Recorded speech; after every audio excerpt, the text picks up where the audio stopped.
Corona virus ने किसी घर को छोड़ा है? छोड़ा है? ये जिहादी वायरस है, घर घर में घुस चुका है और इसका एंटीडोज हमारे ही पास में है।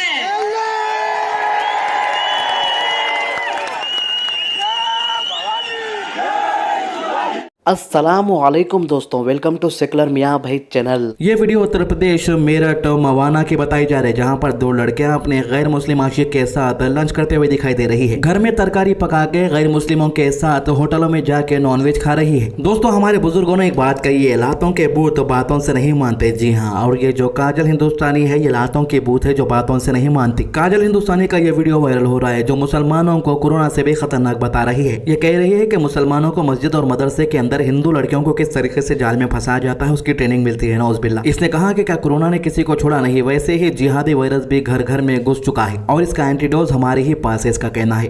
ने किसी घर को छोड़ा है? छोड़ा है?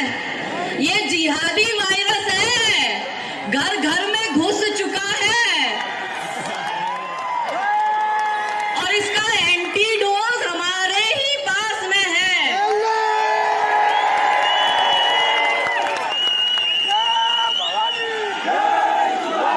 जिहादी उसके टुकड़े कर रहा है। पहले सूटकेस में मिलती थी, अब फ्रिज में मिल रही है। कहीं जलाई जाती है, कहीं दफनाई जाती है, कहीं दुबई में बेच दी जाती है, कहीं वेश्यावृत्ति में ढकेल दी जाती है और अगर कहीं से बच गई वो हमारी हिंदू बच्ची, तो जिहादी के घर पर या तो ससुर उसको नोच रहा है, या उसका जेठ उसको नोच रहा है, या मौलवी उसका हलाला कर रहा है और नर्क से बदतर जिंदगी हमारी हिंदू बेटी गुजार रही है। मथुरा शाही ईदगाह को लेकर एक बड़ी अपडेट आई है। इलाहाबाद हाईकोर्ट ने वक्फ बोर्ड की याचिका लौटाई है। जी हां, मथुरा कोर्ट में नए सिरे से सुनवाई के आदेश दिए। इलाहाबाद हाईकोर्ट ने जो है मंडे के दिन, लास्ट मंडे को मथुरा के शाही ईदगाह ट्रस्ट और उत्तर प्रदेश सुन्नी सेंट्रल वक्फ बोर्ड की याचिका को वापस कर दिया है। जी हां, जस्टिस प्रकाश पाड़िया ने अदालत में मथुरा के डिस्ट्रिक्ट जज को पूरे मामले की नए सिरे से सुनवाई के आदेश दिए। कोर्ट ने शाही ईदगाह ट्रस्ट, उत्तर प्रदेश सुन्नी सेंट्रल वक्फ बोर्ड और भगवान श्री कृष्ण विराजमान मामले पर बहस पूरी होने के बाद फैसला 17 अप्रैल को सुरक्षित कर लिया है। इसके बाद फैसला 24 अप्रैल को आना था, लेकिन उस दिन भी अगली डेट 1 में लगाई गई। मथुरा शाही ईदगाह मामले में सबसे पहले सितंबर 2020 में श्री कृष्ण विराजमान की तरफ से भगवान श्री कृष्ण की सखी के तौर पर सुप्रीम कोर्ट के अधिवंश रंजना अग्निहोत्री ने हरिशंकर जैन, विष्णु जैन और कुरुनेश शुक्ला के साथ मथुरा सिविल कोर्ट में वाद दाखिल किया था। यह वाद सिविल कोर्ट ने खारिज कर दिया था। इसके बाद श्री कृष्ण विराजमान ने डिस्ट्रिक्ट जज की अदालत में फिर से जो है इसे दाखिल किया था। अब आने वाले वक्त में जिस तरीके से बाबरी मस्जिद को निशाना बनाया गया, उसके बाद जो है मथुरा शाही ईदगाह को निशाना बनाया गया, फिर उसके बाद ज्ञानवापी मस्जिद को निशाना बनाया गया, इसी तरीके से बड़ी बड़ी मस्जिदों को निशाना बनाया जाएगा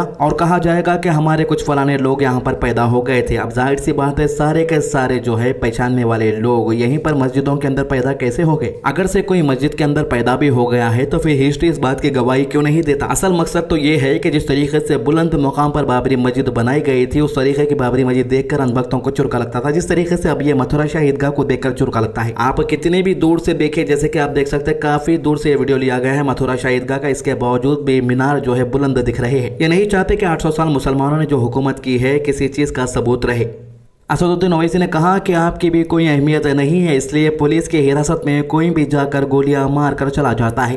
कि बिहार में सरकार है नीतीश कुमार की और तेजस्वी यादव की, जो अखिलेश यादव के रिश्तेदार भी हैं। अखिलेश यादव के रिश्तेदार भी हैं, तो वहां पर नीतीश कुमार की सरकार ने एक आनंद मोहन साहब हैं, जिनको कोर्ट ने लाइफ की सजा दी कत्ल के इल्जाम में। उन्होंने दलित आईएएस ऑफिसर की हत्या की तो उनको कोर्ट ने लाइफ की उम्र कैद की सजा दी। तो नीतीश कुमार और तेजस्वी यादव की सरकार ने कहा कि 24 का चुनाव आ रहा है, हमको राजपूतों के वोट हासिल करना है।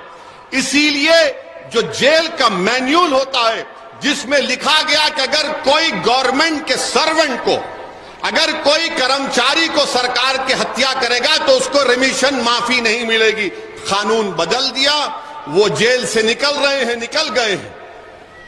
एक दलित आईएएस ऑफिसर की बेवा जो हैदराबाद में रहती है, वो रो रही थी कौन उसके हाथ से खड़ा हुआ? असदुद्दीन ओवैसी खड़ा हुआ। ये नहीं देखा कि वो दलित है, ये देखा कि इसके साथ नाइंसाफी हो रही है। मगर वो लोग ये नहीं देखे, तेजस्वी यादव देखे कि 24 का चुनाव आ रहा, वोट हासिल करना है। मगर याद रखो, क्योंकि वो जो साहब को छोड़ा गया, उनका समुदाय उनके साथ था, उनका पूरी बरादरी उनके साथ थी। तो इनको मालूम था, ये तेजस्वी यादव को और नीतीश कुमार को, कि उस बरादरी का वोट लेना है तो इनको जेल से छोड़ना पड़ेगा, इनको जेल से छोड़ना पड़ेगा। तुम्हारी कोई अहमियत नहीं है, तुम्हारी कोई कीमत नहीं है, तुम्हारी कोई ताकत नहीं है, तुम्हारी कोई पहचान नहीं है, इसीलिए पुलिस की कस्टडी में आकर गोलियां मारकर चले जाते हैं। अगर तुम में ताकत होती, तुम में इत्तेहाद होता, तुम में सियासी शऊर होता, तुम इन तमाम चीजों से उठकर अपने नेता को बनाते, तो कोई माइका लाल सोचता नहीं था किसी को गोली मारने से।